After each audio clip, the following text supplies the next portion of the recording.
listening to Pop This, the podcast where three women talk about pop culture. Here are your hosts, Lisa Christiansen, Andrea Gin, and Andrea Warner.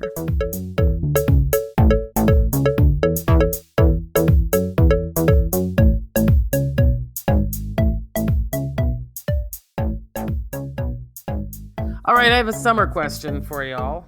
Oh, please. I don't know why I sounded all southern there. That was weird. Maybe just when it gets hot out and the mint juleps come out. How much fruit? In your vapors. Yeah. Sorry. How much fruit is too much fruit, do you think, to eat in the summer? Because the other day I had this thought, and it's so stupid. But anyway, I'm going to share it here. I thought, why is it like I'll eat a bag of potato chips. I'll eat 2 or 3 chocolate bars. I'll eat a pizza. But for some reason, if I've had one banana, I go, I can't have 2.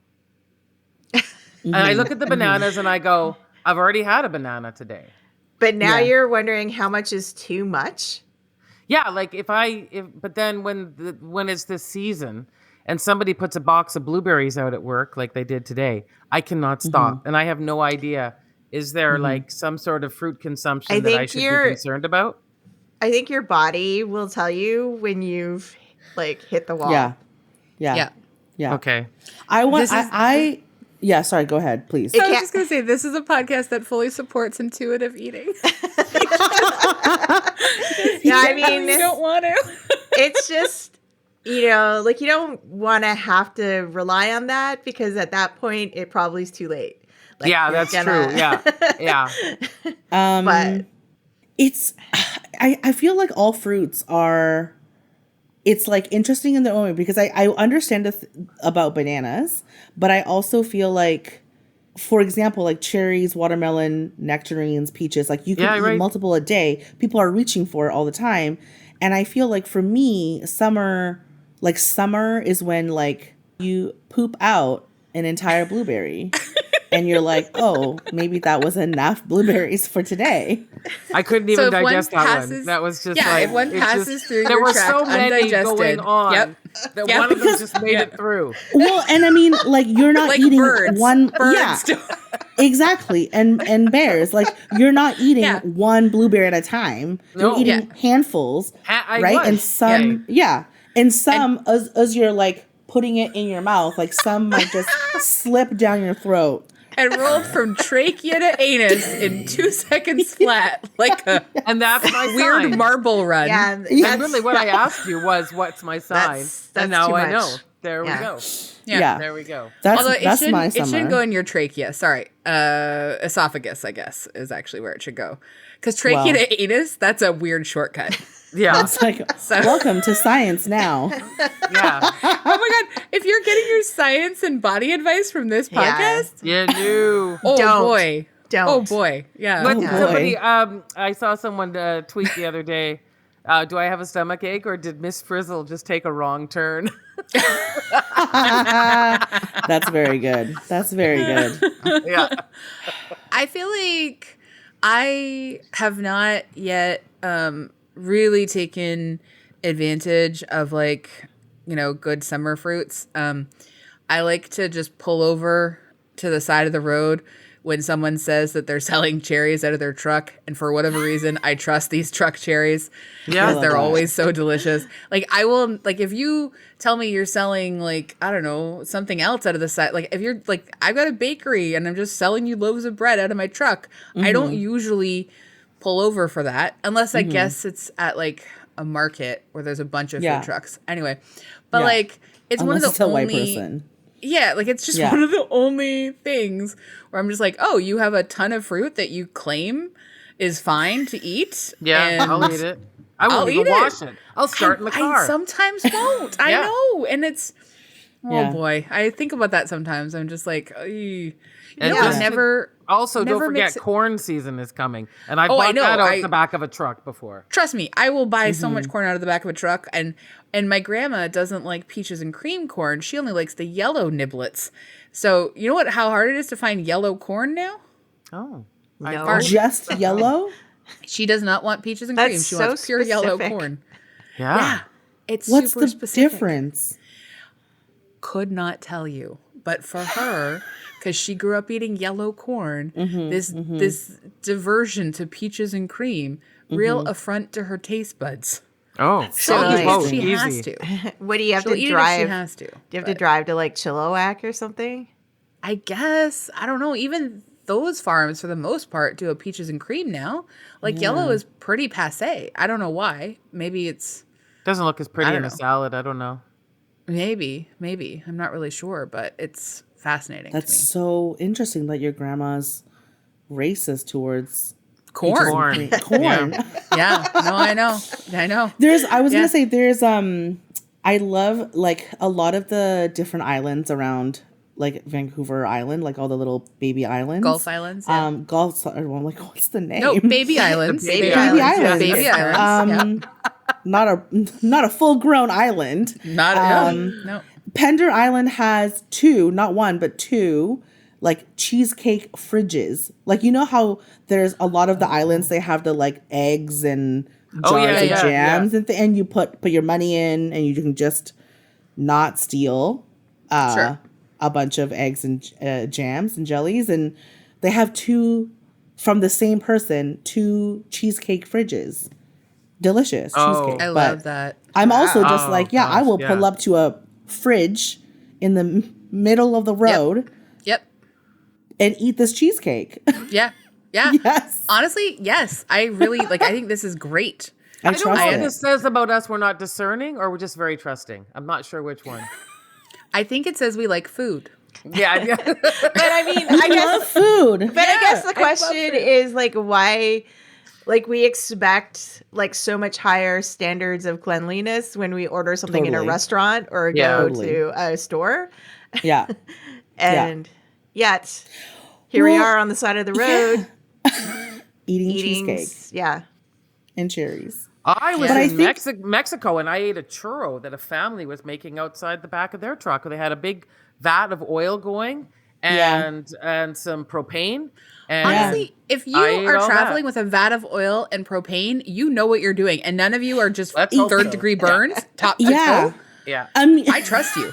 I trust you. yeah. I mean, like if you are like rigging up a fridge and making Yeah. cheesecake, I just imagine you would have to be maybe so evil to be like, I'm poisoning all of these cheesecakes. You know, Plus, I'm that's just a lot like, of what work is and a lot that's of a lot of effort. labor.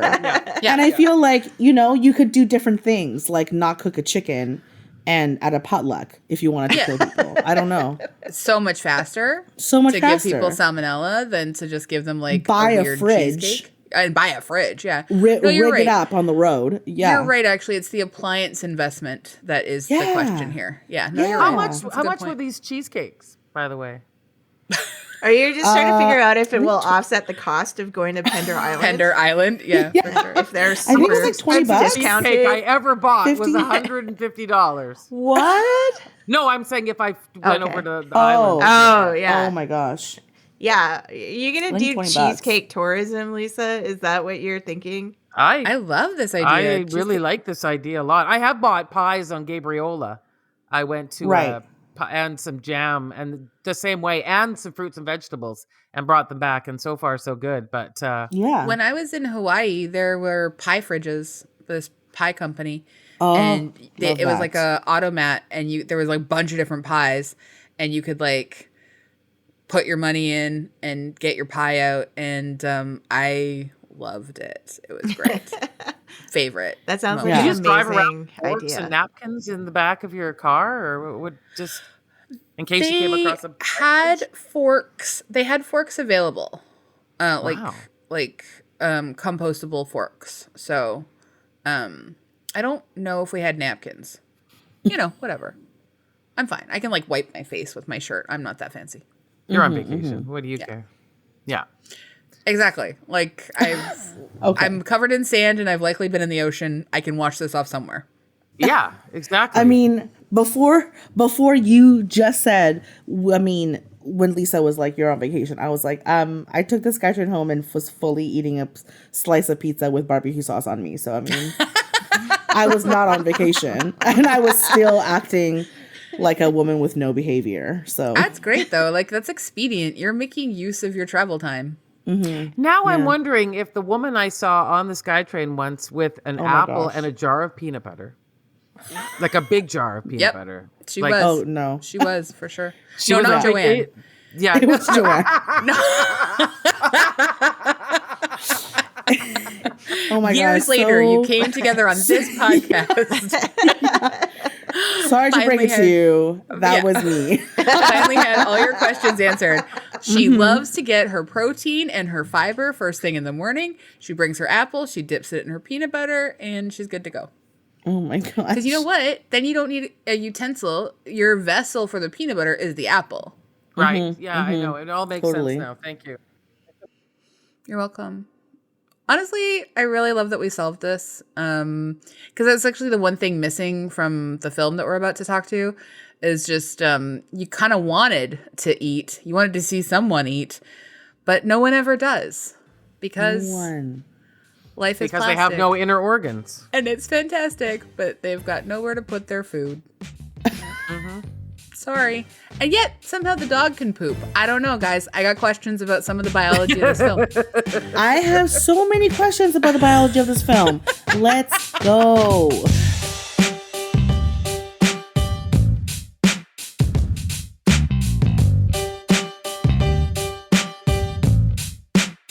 I'm Andrea Warner. I'm Lisa Christiansen. I'm Andrea Gin. I'm Joanne Sung. Yay! We're Welcome so happy back, to have you Joanne. back. 2 weeks in a row. 2 weeks in a row. Two I'm ready. great Okay. movies. So we should just recap for anyone who, because last week Lisa wasn't on the podcast. Joanne was guest hosting. Because why, Lisa? Let's hear the story. I was at a special screening of the Barbie movie.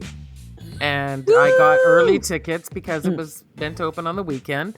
But I drove out to some multiplex out in Coquitlam.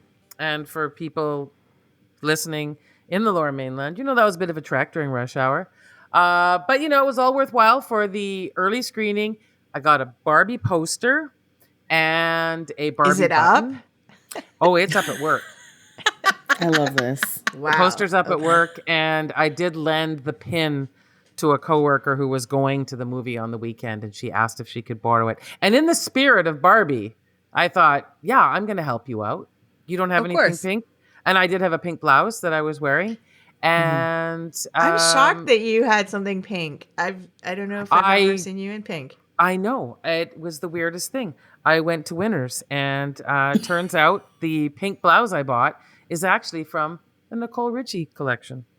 Amazing. Oh, All your love loves are Nicole coming full Richie. circle here. Right? Wonderful. It was the I love Nicole Harlow. Richie. Harlow. Yes. Yeah, the Harlow line's good. The Harlow line. Yeah. So yeah, I like now the proud owner of a jewelry. pink blouse. Yeah, I've never seen the jewelry, but I have the pink blouse now. Nicole Richie's actually incredibly smart. Okay, just She like is. Kesha. Yeah. She is. Yeah. I gotta, I gotta say, the number of times I picked up a bag and been like, oh, it's the Jessica Simpson collection. That's Pretty good. happened to me before. Yeah. Yeah. Mostly with shoes, though. Yeah, fair. Fair. But then sometimes I look Anyway. at them and I'm like, oh my gosh, I look like Pam in The Office. I'm going to put these shoes back. So Yeah, fair. That's fair. Do you get that a lot? Is that a thing? no, That just people the, think- my feet wear. If I wear like a very invincible shoe. Oh, I see. No, do Not I your look face. like Pam from The Office? No. I don't think I do. No, I wasn't gonna say that at all. Yeah. No. I mean, not that there's anything wrong with that. I just Yeah, have never she's been- gorgeous. Yeah, she is. Yeah. Well, we're here to talk about Barbie. Also, I'm going to just retroactively say you are listening to Pop This in case you were concerned about that, and we're not sure. We're here to talk about Barbie. I'm very excited for us to talk about Barbie. Let's do our due diligence first, and let me read the bio of our esteemed guest. Joanne Sung hails originally from sunny Taiwan and currently resides in Vancouver. She has been writing comedy since 2017 and has done stand-up in Vancouver, Toronto, and Manitoba, along with hosting Burnaby Pride for the past 3 years. She has been featured on CBC Vancouver, CBC Pride, Out TV, and just released Killjoy Comedy with Out TV. Joanne, welcome! Yay! Welcome. A big Barbie hello. Wow, to you. hello. Hi. Now, I say which hi, Barbie Barbie are now. you? Do you think? Like, are you Me? President Barbie? Are you like, what's your Barbie?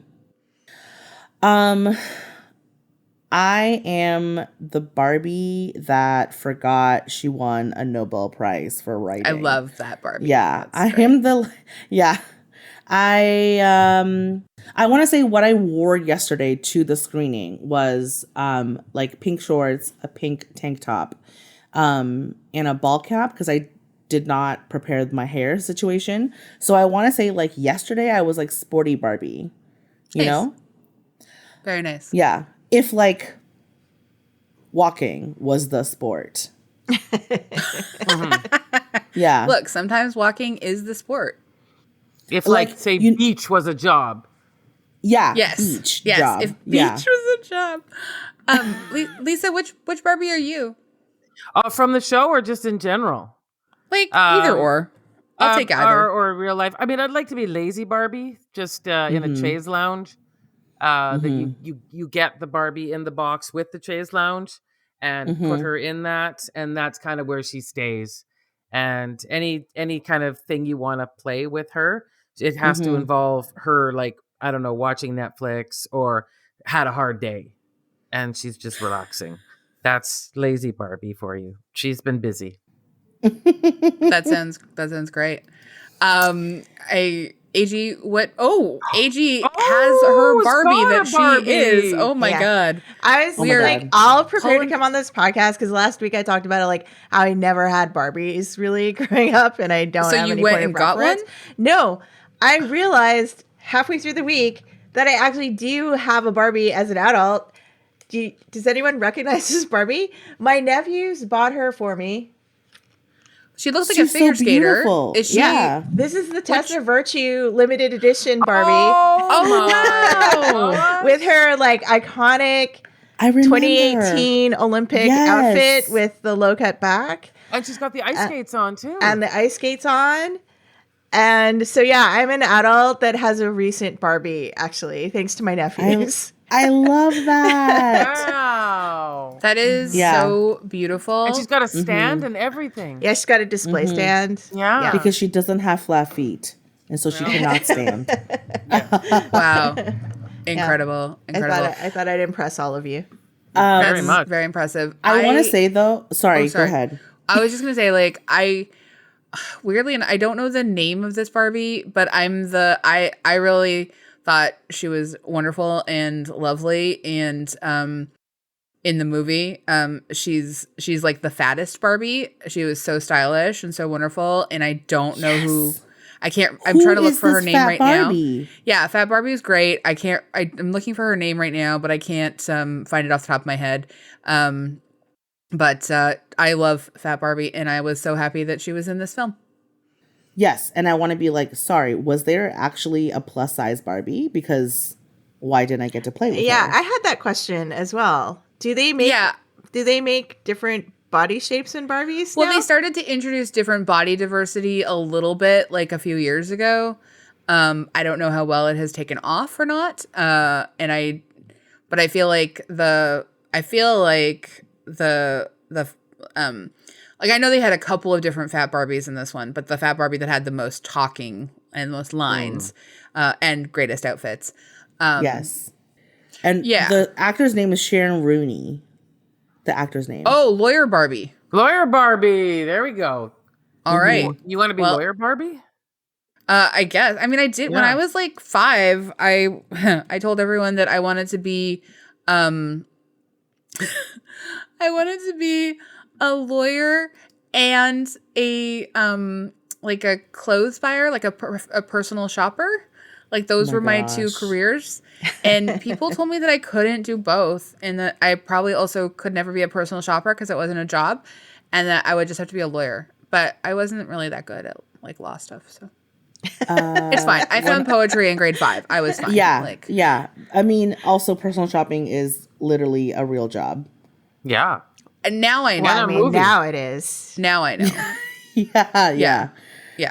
I want to say that my girlfriend told me that her Barbie that she played with as a kid was bedtime Barbie, and I didn't even know this Barbie existed. It's the first ever Barbie that is soft. Like you can sleep with it. She has a soft body. Wow. And she has this like thing where you can like dip in water and put over her eyes and her eyes will close. Oh my God. Wow. Actually, I do remember that. Bedtime Barbie. Yes. She had like a sleep mask too, even, I think. Yes, it comes with a little toothbrush. Yeah. Amazing. I am Bedtime Barbie. Napping Barbie. I am asleep Barbie. That's fair. That's really Yeah. fair. Yeah. So Lisa, you got to go to the party, but like the party was not really a party per se. No, I wouldn't call it a party. You didn't like we weren't all pretending to drink out of like plastic cups and pretending to eat food that wasn't there. No, I would say that the advantage to the Wednesday screening was that I got to miss all the spoilers because I really didn't know what it was about. And I think people now that I'm talking to who are planning to go this weekend already know all kinds of things, which I did not know. So even if there wasn't a party, advantage Lisa anyway. For sure. That's good. Okay, well let's. But hold on, I have a follow up. I have a follow up question. Yep. What made you so excited to see the movie if you didn't know anything about it or what is about? Like, were you a big Barbie fan? Like, did you have a lot of Barbies growing up? Kind of nostalgia thing? Okay, that's a question further on, and I was going to be a bit more prepared for it. But if we're going there now, I had a lot of Barbies, like a significant number of Barbies, like a container full. And my friend Christine used to come over almost every day and we would build houses for the Barbies because she had wicker furniture and cars. And we would make houses we would make walls and put the furniture around and we would take up my entire room. These were beautiful houses. They were quite magical. And my grandmother, who was really good at knitting, knit all these Barbie dresses for my dolls. Wow. So... I bought Barbie outfits, obviously, but she had her own, styling little dresses that my grandma knit. So I was pretty obsessed with Barbie. Yes, I would say yes. There we go. Now you know. Cute. Interesting. I had no idea. I didn't know that. No. Well, I would say I had a lot of Barbies. I'm jumping ahead, but I do feel like too. There's a lot of us out there who this movie was coming out and we're thinking about, hey, finally, I don't have to feel like ashamed of something I did as a girl when I was younger. Like, for so long, it was like, no, I didn't play with Barbie. No, I saw somebody describe this movie as like Shang-Chi for white women. And I was like, okay, I get it. I get it now. Yeah, there you go. Yeah. I don't think I've ever felt shame about my Barbie play, although I've never, talked about the depths of what I put my Barbies through, and that I probably should have been sent to a child psychologist. But like, I also grew up watching soap operas, so that explains a lot, right? But I certainly, I told this story last week, but Lisa, I'll catch you up on it. I had a lot of Barbies. I had like a Barbie carrier closet for the clothes as well. I played it all the time with my childhood best friend. And at the end of grade 3, she moved away and I got rid of all my Barbies because I was utterly convinced that no one would ever be able to play Barbies with me again the way that she could. Oh. And so it was like done. So, that was the end of me and Barbies for a really long time. Wow, that's very traumatic. It's a sad story. Yeah. I know. But, honestly, when my cousin was born when I was like 15. This turned into a very sad episode. No, it's fine. It's totally fine. Like I never but that's kind of I think that's one of the reasons that I never really had to have shame about having Barbies is because I had basically cut off Barbie from myself in a fit of drama when I was 10 years old. And it gave me that distance where I was more of a sort of light goth teen or whatever. And carried coffin Light purses well into goth my teen. carried coffin purses well into my early 20s, that kind of thing. Oh my gosh, I love it. Yeah, exactly. But like I don't think it ever would have surprised anyone that I was like into Barbies. You know what I mean? Like it wasn't I don't think I presented necessarily as like more into sports, say, because I certainly was not. Oh my gosh. I feel like so many teachers saw me and tried to get me to go become a weightlifter in high school. Oh. They were like, she's short and fat, so lower center of gravity means weightlifter. Yeah. And I was like, I can't do it. I refuse to wear like a one-piece leotard. Who wants to wear a onesie? Yeah. Like that wasn't cool yet. No. In high school times for me. So well, and certainly, I mean that I don't know not if that's now. ever been cool. Like that's no, like, you're right. It's never been like, cool. Like do you it hear doesn't that? matter. It doesn't matter like whose body exists. Like there's just no way for a weightlifter's onesie to look cool. Yeah, 100%. Like you couldn't put any of the Kens in a weightlifter's onesie. No. No. I agree with you there. That's why there's no weightlifting Barbie. Yeah, you're right. The one sport they missed. The one sport. Okay. Yeah. So 28 minutes. This is not a record, but 28 minutes into this episode. Let's say the background of this movie that we're talking about. Let's do AG, do it. you want to go first? I mean, I don't know how you could not know the background of this movie at this point because Look, I think literally every person on earth is aware of this Barbie movie. there's going to be some wonderful Luddite who only listens to our podcast for all connection with pop culture. We love you. Who is just like, what is this Barbie they speak of? Okay. Well, for that one person, Barbie is a 2023 American fantasy comedy film directed by Greta Gerwig and written by Gerwig and Noah Baumbach. Based on the Barbie fashion dolls by Mattel, it is the first live-action Barbie film after numerous computer-animated direct-to-video and streaming television films. The film follows Barbie and Ken on a journey of self-discovery following an existential crisis. It features an ensemble cast that also includes America Ferrera, Kate McKinnon, Issa Rae, Rhea Perlman, and Will Ferrell. Thank you so much. Lisa, would you like to read the synopsis? Yeah. Oh, yeah. Yes, I sure would. Because I know that one person is like, how does this work? Barbie. Honestly, probably all of us are still kind of thinking like, how did this work? But like, Exactly, somehow. Barbie, played by Margot Robbie, the most popular of all the Barbies in Barbie Land, begins experiencing an existential crisis. She must travel to the human world in order to understand herself and discover her true purpose. Her kind of sort of boyfriend, Ken, played by Ryan Gosling, comes along for the ride because his own existence depends on Barbie acknowledging him. Both discover harsh truths and make new friends along the road to enlightenment. Wow. All right. That is from RogerEbert.com. Oh, just yes. to, Sorry, just yeah. to give So- the credit to. No, it's fine. I have just like a basic Barbie question because, as I mentioned last week, I don't really have Barbie experience. But why are like Barbies, like there's all different kinds of Barbies and they're all called Barbies, but there are some, there's like one or two that have names like Skipper or Alan. Like why is that? It's a really good question. Great question. I really don't think that we can sort of speak to the minds of Mattel.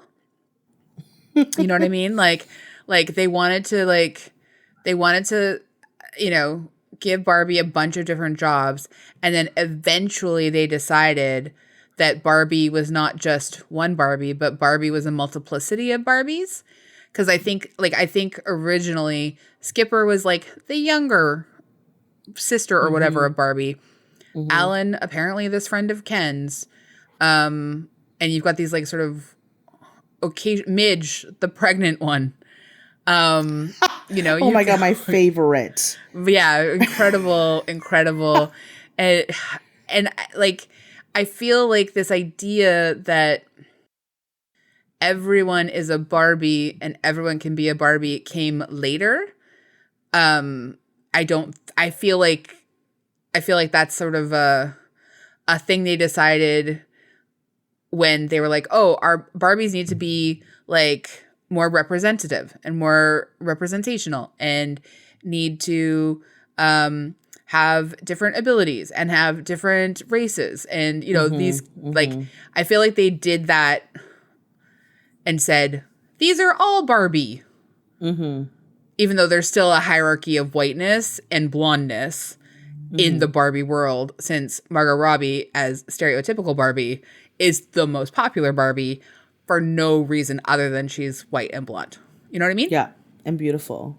And beautiful. Sure. If you're listening, Margot, you're the most beautiful Barbie. Okay. They have to listen to all of this now because of the strike. So we're the ones doing Yes. We're hyping for Margot. Yeah. I think it's I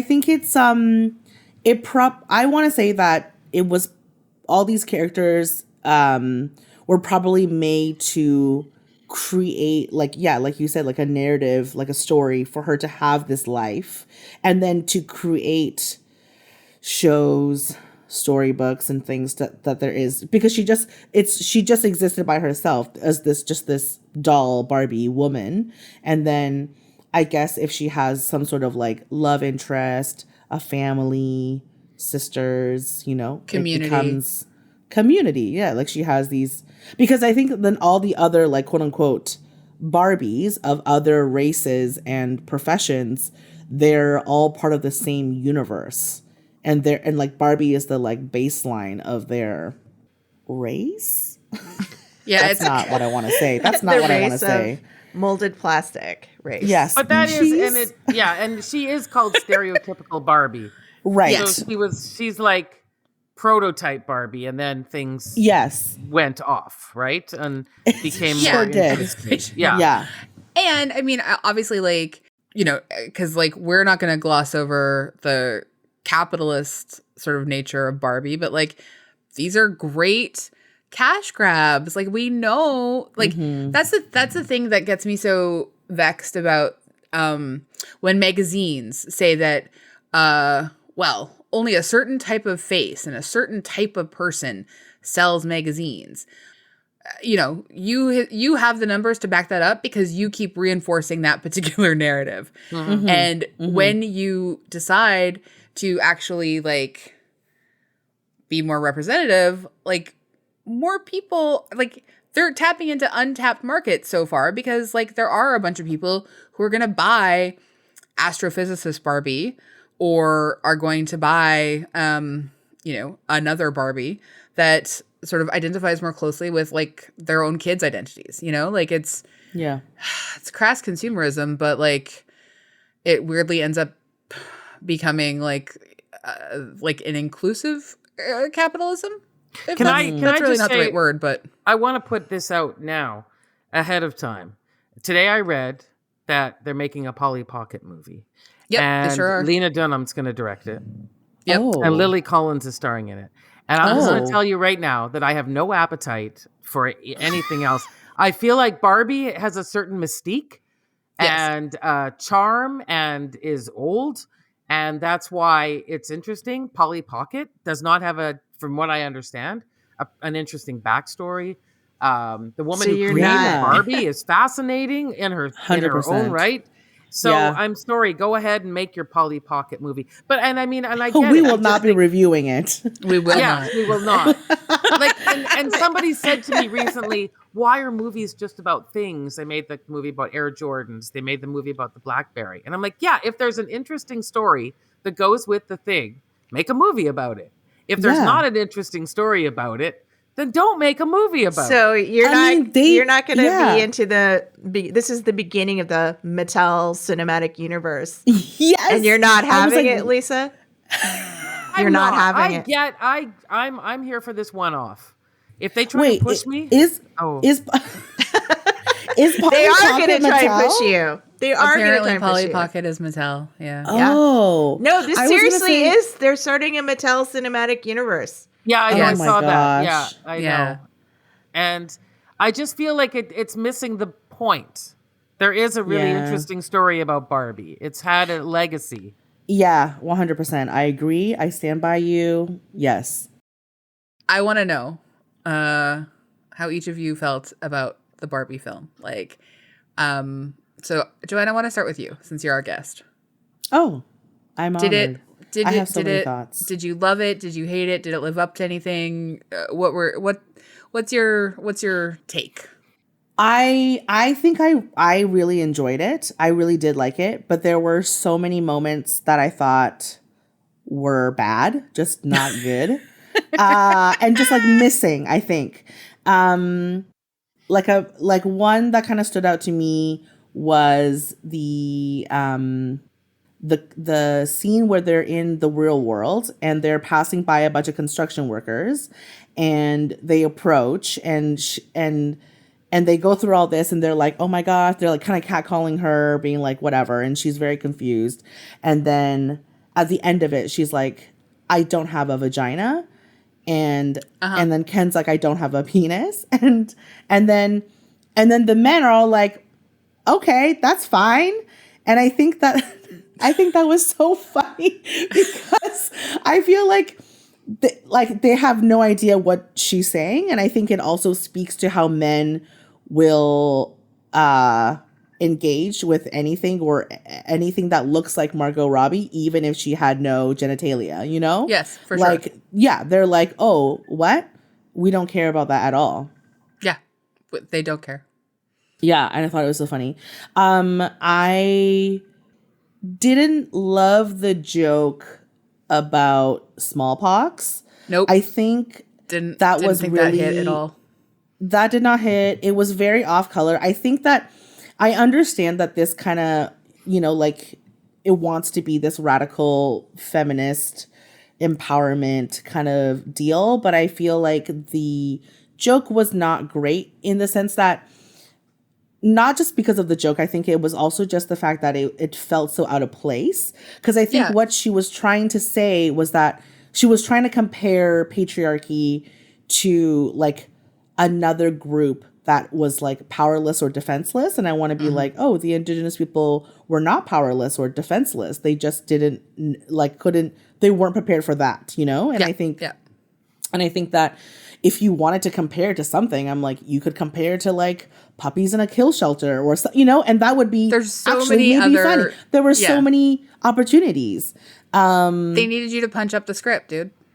And I think that they were also like from like a queer lens. I think that there were so many misses in the sense that like so many people who played with Barbies, one of the most fun things was like changing her clothes.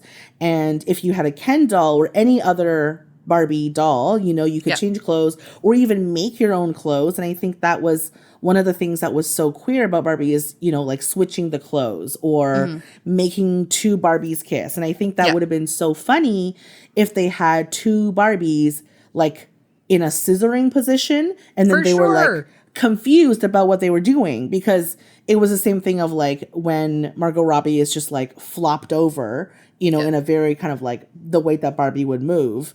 And I was like, why didn't they put them in these really funny positions? And then they're just confused because they're like, oh, like the joke when Ken's like, we should go up into your room where I should stay the night. And she was like, but actually for what? Which is so funny, right? Because they're like, I don't understand. What would you do that for? But I'm like, oh, because I'm like, if you're going to make that joke, it's still extremely hetero, even with all the also very, very, very campy bits of, I thought that was very funny. I also thought all the montages of like little girls kind of growing up, playing with Barbies, that was very sweet, very like soft and very tender. And I was like, why didn't they show like little boys playing with Barbies or like, it creeped into my mind. And I was like, if you're trying to catch all, be this feminist sort of, revolutionizing this Barbie land world of where you can be anything. And I'm like, isn't it also kind of, the most basic one of like also little boys loving to play with Barbies and, Yeah. That's a very good like point. a drag Yeah. queen or something. Yeah. Totally. Yeah. That's kind of what I noticed as well. Like it was a very kind of white feminist lens, like Yes. this movie. Yes, it was. It could have been a little more intersectional. Yeah. There were Yeah. Birkenstocks. Okay. Come on. Sorry, that's my bad joke. Pe- Peak white feminism. I was like, what is this product placement? What has Birkenstock? What is their stake in Mattel? Honestly. Yeah, there's so many moments like when they're driving whatever car they were driving, you're like, is that car somehow like attached to Mattel? Like, why is Apparently, there were 4 Chanel outfits. Whoa. Yeah. Yeah. that makes I sense. love that bag. So I'm okay with the Chanel product placement, but I'm like the Birkenstocks. Birks are not the opposite of heels. If anything, like a flip flop, I feel like is the opposite of a heel. You know? There's so many options, and I feel like they also wanted to set the scene for using Indigo Girls Closer to Fine, because there's nothing more Birkenstocks and Closer to Fine to convey Lilith Fair and like white feminist emancipation Oh my gosh. like that's You're right. your real sort of like, I think, tie-in right there is that little Venn diagram. Although honestly, love hearing Closer to Fine as this like anthem of liberation, and I loved having America Ferrera and the daughter character like singing it, and eventually like the daughter gives in. The daughter's name is Ariana Greenblatt. She plays Sasha. But like I just loved like I think Closer to Fine is one of those like great songs, and I really appreciated how much time they spent with that song. In the same way that I appreciate that Push by Matchbox 20 represents the antithesis to Closer to Fine, and they used that brilliantly too. And apparently Rob Thomas is okay with it. Well, he's you know what? He has to be. He's gotta be. Like, you know, he gave them he's got- permission, obviously. Yeah. Like, you know. When they zoomed out and all the Kens were singing, oh my gosh. That was fantastic. And singing at you. Yeah, at you. That's such a good. Yeah.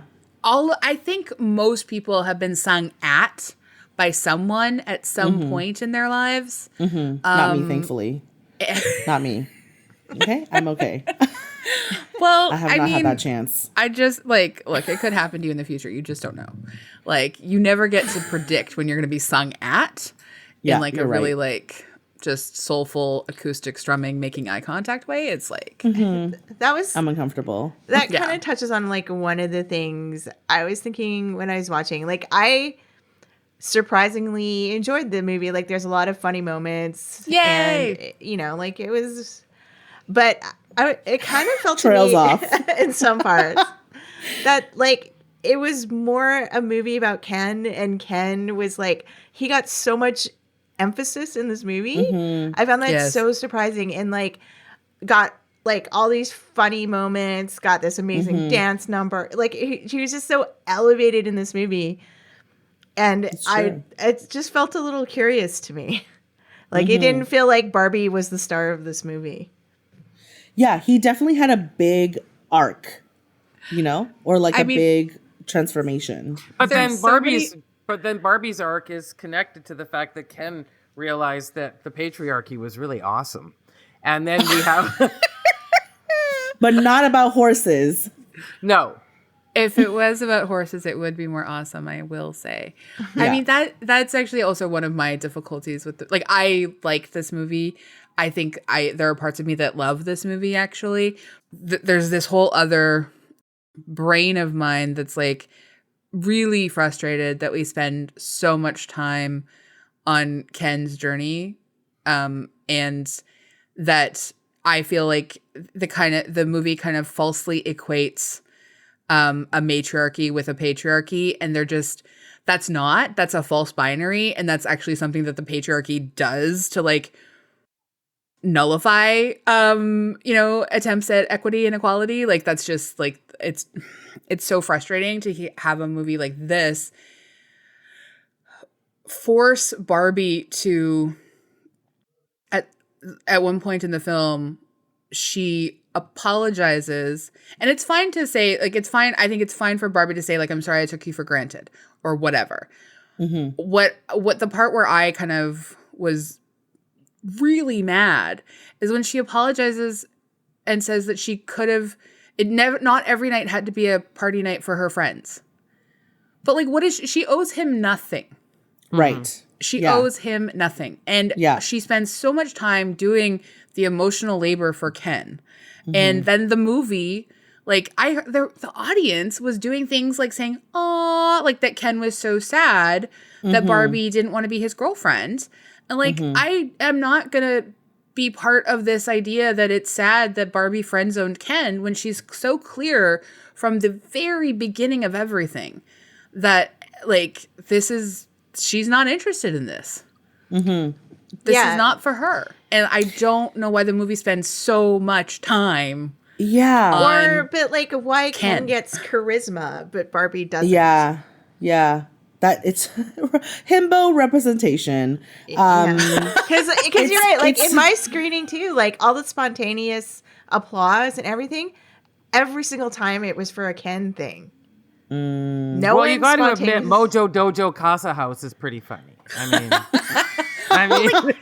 mean, Ryan Gosling got like the character. Like, I mean, he gets the character. He's fantastic in it, and like I'm okay with kind of elements of that for sure. I just wish that the writers had done a better job of like not making it Barbie's problem to fix Ken. Yeah. And I would have liked to spend a little bit more time, like, with the Kens having a come to horses moment where they realize what they've been doing is wrong, you know? Yeah. And we never get that. We just get that the Barbies have been deprogrammed and that they, fight to keep the land theirs. And the Kens never really, other than him saying like, after it was not about horses, I kind of lost interest. But like he didn't. He instead like turned all of his dudes into like a cult of Kendom, and he never atones for it. He never has to atone for it. Barbie has to apologize to him. What hot nonsense is this in a feminist Barbie freaking movie? Yeah, it's just like Rogan's life in general. You just nailed it. You just nailed it, Ada. No, it's true. So and bad. Well, and if you look at the way that like, so like all of the other Barbies in Barbie Land, they all have these like incredible high ranking jobs and accomplishments. It's so focused on labor, like that all of these Barbies are, they all work. They all have these crazy jobs while Ken lounges. Like Ken is just beach. Ken is beach. Ken is literally just a beach, and he is a beach. I think that the ending was also the ending was also kind of a disappointment for me, because I thought that her moment in, I don't know, Barbie heaven, where she asks Ruth if she can become a human, that she would become like the CEO of Mattel. But instead she's like, I should probably go see a gynecologist because I have nothing happening down there. Like, what? I want to return to this moment as well with you, please. And also one extra little moment. But at first I want to just come back to Lisa, because Lisa, you did not say how you feel about this film and like what. Yeah, I mean, I agree with everything you're saying. I felt the same way. I guess because I do have a daughter who and I felt like that particular part of the story really struck me and made me cry. I cried multiple times in this film. Just seeing how what a fresh hell a teenage daughter is. I mean, just absolute no way around it. Just and seeing this very capable, lovely woman start questioning her existence because her daughter is just so good at cutting. I mean, if we saw how well she cut Barbie down, you can only imagine how she speaks to her mother. I mean, it was, and oh my gosh. right. Yes. So seeing that relationship when they go to Barbie Land together and have to bond, and I went to the movie with my daughter, and I felt like that was, and I just felt like that was a part of the movie that I don't hear anyone talking about really.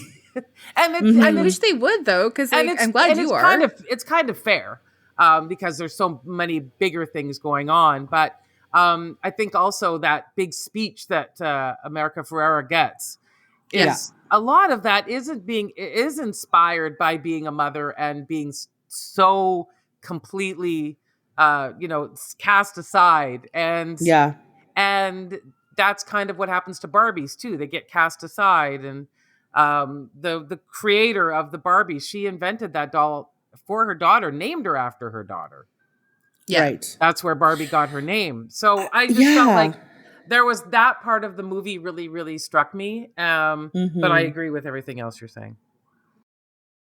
I think that's those are all super valid points. And I wanted to spend more time with America Ferrera and the daughter character. And I feel like they got a little bit shortchanged in it. Yeah. Like, the daughter character is so blistering and great. Ooh. And I really loved her. And she feels like a real teenager. She really does feel like a real teenager. She feels like a real teenager. Too? Yeah. Oh, yes. Oh my gosh. Yeah. And I speech about Barbie. Yeah.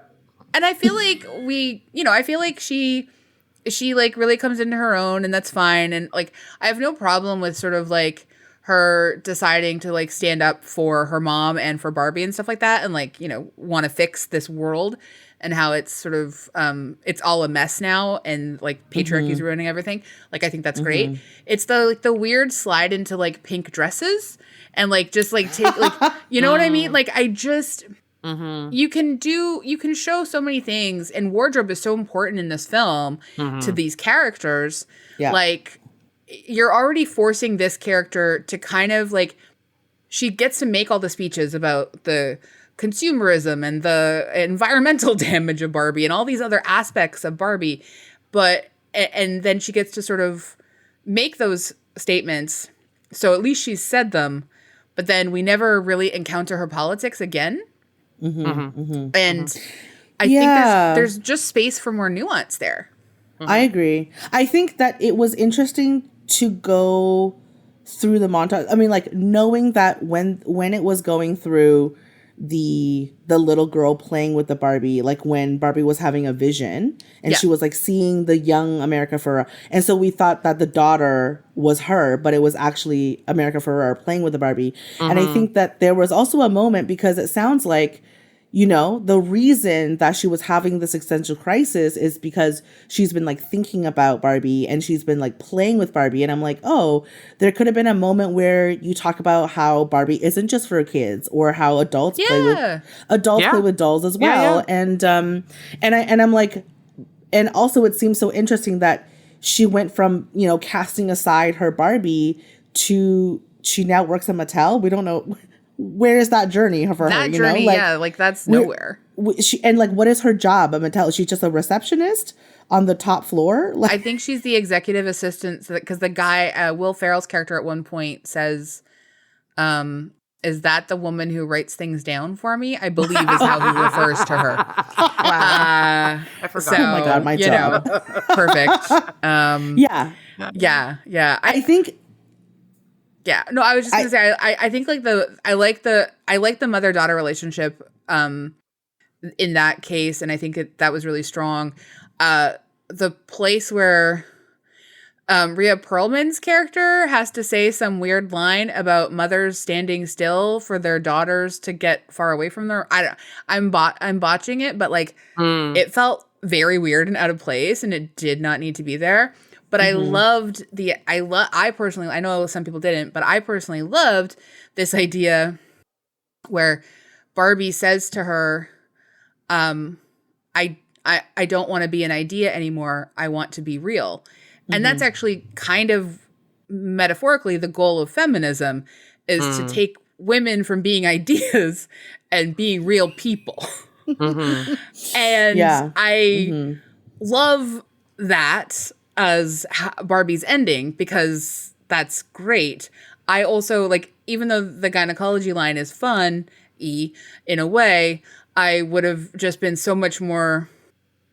Yeah, it would have been so much more satisfying to have Barbie like be able to use her expertise at a job at Mattel where she's now the, CEO or something. Yeah, Would've been great. I mean, that just seems like an obvious thing that they didn't do. But also, I wanted to just like quickly add, because we, are getting towards the end of the podcast. But like, to me, like this idea that this, was like a feminist Barbie and satirizing the patriarchy and everything. It was just like kind of all undercut by the idea that like this is a Mattel produced film and it's earning billions of dollars for Mattel. And it's like, how much of a two things can be critique- right at the same time. How much of a critique can they be offering when everything was approved by Mattel? Right. Yeah. 100%. Yeah, I think that's fair. But I do honestly, I am actually genuinely surprised with some of the things that they got away with, given that this is a Mattel production. Yeah. Yeah. Because I was genuinely surprised and laughing at things and thinking about things. I was just like, in the same way that Sugar's daddy somehow got past the Mattel executives at some point in time, I feel like this movie skates a few tricks under various Mattel executives. Yeah, and that there was like a boy Barbie whose only accessory is his earring. What? I remember. Huh? I remember like Magic Earring Ken or whatever it was. I can't remember that. But just to go back to that gynecologist line too, and Yeah. I agree. It's curious considering she's admitted that she doesn't actually have any internal organs or anything really. I think that she became human, so she's probably she did. Okay. She became human, so she's got stuff now, I'm guessing. I feel like as a Canadian, saying gynecologist isn't a political term. I feel like as an American, gynecologist is so weighted that it surprised me that it made it in. Oh. Well, that I actually I see your point, and I take your point for sure. Very interesting. Yeah. I think so. Okay. One thing I love, one thing I love more, is that I love the little bits of animation, like when they fall from the car and there's, and then like the set of them traveling through to the real world. That's very cute. And the little shimmery white stars that they, I think that there's a moment between the mother-daughter when they go from the real world to Barbie Land where the daughter's very like, why are we here? How is this happening? But then she very quickly gets on board with the story of what's happening. And she goes, oh no, we gotta stay and we have to figure out what's going on now that I know what's happening. And I think there's like a very sweet moment where like she's not this kind of, cool mean girl. She's like her daughter because she's like, this is mean. This is important for you. Also, your art is good. And I'm like, huh? She's like, actually, I love you, Mom. And your art is good. Yeah.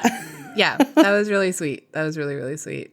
There's I know we have to wrap up, but I just wanted to give a little shout out to a friend of ours and future friend of the pod, because we're going to have her on the show at some point. Michelle Sisa wrote about Barbie in The Walrus, and it was a preview. She hadn't seen it yet. She wrote this piece. She was absolutely very excited to go see Barbie. But she wanted to think through some of the things. Anyway, she said, like other products aimed at a female audience, Barbie embraces a kind of non-threatening, feel-good iteration of feminism dictated by market logic. Never so radical as to be alienating to consumers, but just enough so they can imagine that enjoying the doll or watching the movie is an empowering act. Of course, there's nothing wrong with liking Barbie or playing with Barbie. She's a toy, not a manifesto. And I think that's like a very smart and accurate sort of like summary of of not just Barbie, but like of this film, even though Michelle hadn't seen the film when she wrote this. Way to go, Michelle. I think it's it's very, very well, like very well written. I think that's exactly it. Like that hits the nail on the head for that. Yeah. You know? Yeah. I know we have to wrap it up. So I will just bring us together right now and say, does Barbie pop? Yeah. Yes, for me. Yes. Yes. Oh yeah. For me too. I don't think I don't think we've discussed anything for this long ever, have we? Oh, we could go like another 3 hours with Yeah, this. exactly. Oh, 100%. I feel like it's medium pop. That's fine. There's That's like fine. lots Honestly, of funny you parts. didn't want to watch it at all. I know. Like we thought potentially you were going to sit it out and it would just be Joanne, Lisa, and I. I was thinking about it. But yeah, I feel like it's just like it's a lot of smoke and mirrors with a lot of fancy things happening, but essentially, it kind of just reinforces this idea that the blonde, blue-eyed Barbie is the most popular, important center of the universe, and I'm just not that interested in that. That's totally fair. Yeah. I respect totally it. fair. I respect it so much. Stereotypical Barbie, it turns out, also was not that interested in that narrative and wanted to get old, Yeah, exactly. which is nice. And buy Yeah. some Birkenstocks. Even if they were pink. Pink Yeah. Birkenstocks. Yeah. I think it's true. I agree. I think that it is interesting to see it from this perspective. And I think that like I also teared up, but I think that a lot of people are going to see, a lot of women of all shapes, color, creed, and sizes are going to see this and like feel good about and like empowered about it. Like, you know, like what Michelle. Oh my gosh. Yep. That's okay. Michelle said. So Yeah, and like honestly, like if it gets like even a quarter of its audience to sort of think more deeply about intersectional feminism and taking their like feminism like sort of further and more political and cool, great. And I think Welcome to the party. another quote from Michelle's article at the end, she said, "You can't outrun the pink tsunami, so why fight it?" And that essentially is my attitude.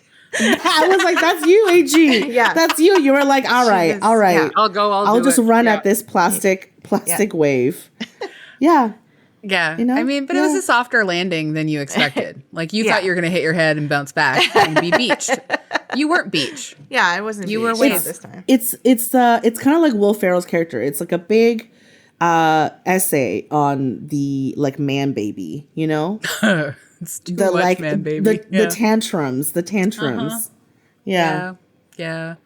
I would like to have spent a little bit more time on like Barbie friendship and like how they work together to like you know, accomplish things. Anyway, it's fine. I would love to become a Barbie doula for that pregnant Barbie. And I want to say, for me, what I saw myself in that movie is probably America Ferrera's husband, Los Bolígrafos. That's me. Like, that's me in my real life right now. You know, me doing Duolingo in Spanish while my literal Spanish-speaking girlfriend is out there being like, "Oh, you're so good, babe. You're doing so well." And I'm like, Los Bolígrafos. Oh my gosh. Here I am.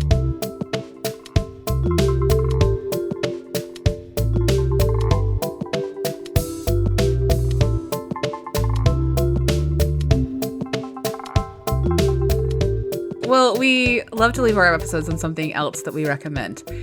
Joanne, as our wonderful guest of honor, would you like to go first?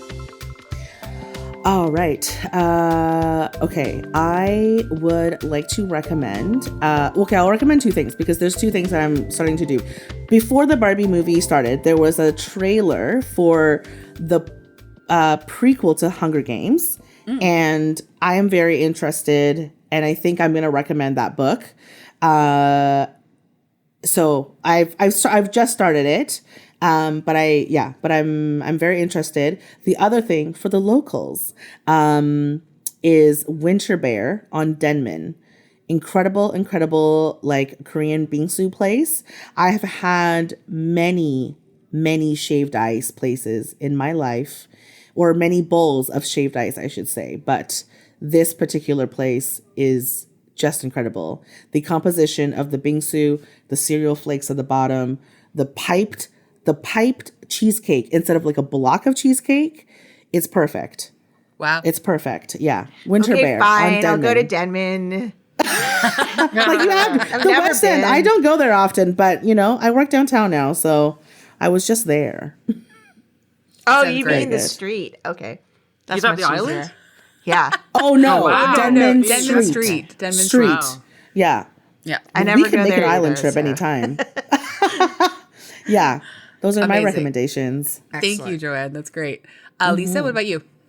To complete the pop culture circle, of which we did not discuss during this Barbie episode, I did see Oppenheimer on the weekend as well. Oh, so you Barbenheimered it. I Barbenheimered myself. Oh my Or is gosh. that how you say it? I don't know. I don't Yeah. If yes, I went to see Oppenheimer. I don't think this is a recommendation. I just wanted to brag that I did do both of those things. And I wanted some pats on the back for sitting through a 3-hour biopic, which was essentially like reading a Wikipedia entry and seeing a really gratuitous nude scene from Florence Pugh that had no point in the movie at all. So, Aw, Florence. and the fact that the bombs were dropped and we never actually saw any Japanese people in this movie at all. Sweet Jesus. Yes. Yeah. So make of that what you will. I Yeah. just wanted to say I saw Oppenheimer. I'm going to say that's less a recommendation and more a declaration and warning. Yes. Warning. Yes. That's Warning. which Oppenheimer needed more of. Yes, exactly. Cool. Yeah. Cool. AG, what about you? I'm gonna offer a palate cleanser here. I'm Yeah. gonna recommend artist called Dorje the Singing Shaman, a country artist from Alberta. And I'll just read a little blurb. Dorje's style of music continues to evolve, honoring the classic country music she grew up with, living in rural Alberta, while also coloring outside the lines of what current mainstream country has to offer. As a Black queer woman, Dorje is passionate, local, vocal, and committed to bringing diversity and inclusiveness to country music. Wow. Yeah, the album is fantastic. It's called New Kind of Outlaw. It's not new. It came out in 2020, but I've just been listening to it lately, and it's fantastic. Yay, that's awesome. Wow, That's awesome. great. Thank you. I am going to recommend.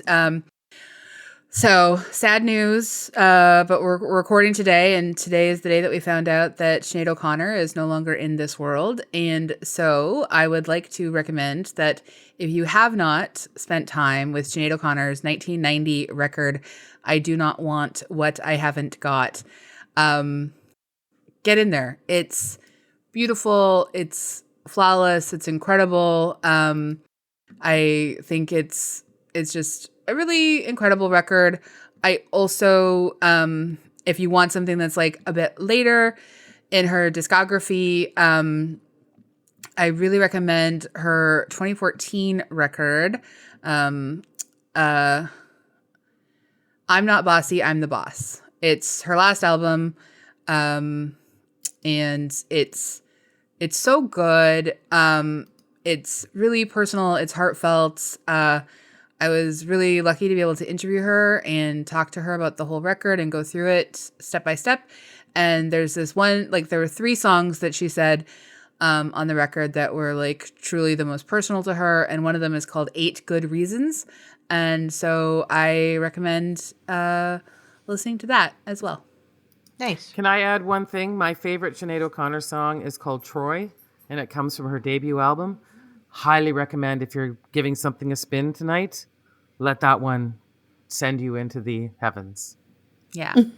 Sinead was an icon and incredible. And you know what? She did fun things like get mad at U2 publicly and fought with them. And I really appreciate that about her. And she did it well, like before she was famous. And they came for her hard, and it was not cool. And you know who also came for her hard? Madonna. So I got some feelings about that too. And the Pope. And Well, the Pope. I mean, I was going to say the Pope. Look, he and I have never been on side, so that's fine. No. But Okay. but yes, Sinead O'Connor, rest in power. You were an icon. So we don't like. I'm not going to read this whole thing, but we got this like very nice email from this listener, Mike Rigney, and he's recommending a movie for us to do. He seems to have listened to the podcast a whole lot because he very kindly thanks us for the podcast and says, thank goodness that Andrea Gin now has a bigger role in the podcast. During a few of the early episodes, her name was mentioned. She sounded like an interesting person to hear from, and my hunch was right. A duo of the podcast hosts was great to listen to. A trio makes the episodes terrific. Agree. Yes. And you know what? Thank you, Mike. 4 people. What? Wow. Just Outstanding. extra. Yeah. Incredible. Yeah. Wow. Anyway, he's very sweet. He's recommending a movie to us called the title is 1949's A Letter to 3 Wives. It's based on a book, A Letter to 5 Wives. So I guess they got rid of 2 for the film. And he just thinks it would be wonderful for us to discuss, and he would like that. He would just love to listen to us talk about it. Yeah. And he's so sweet, and he ends by saying, it really struck me that this was so cute the way that he ended it. P.S. I'll never grow tired of listening to the episodes Valley of the Dolls, Grey Gardens, Whatever Happened to Baby Jane, Muriel's Wedding, Desperately Seeking Susan, Xanadu, and Cabaret. These are my go-to episodes whenever I don't know what to listen to. Aww. And if the mentioned titles doesn't say it loud enough, yes, I'm a gay man. Happy face. Happy Pride. Happy Pride.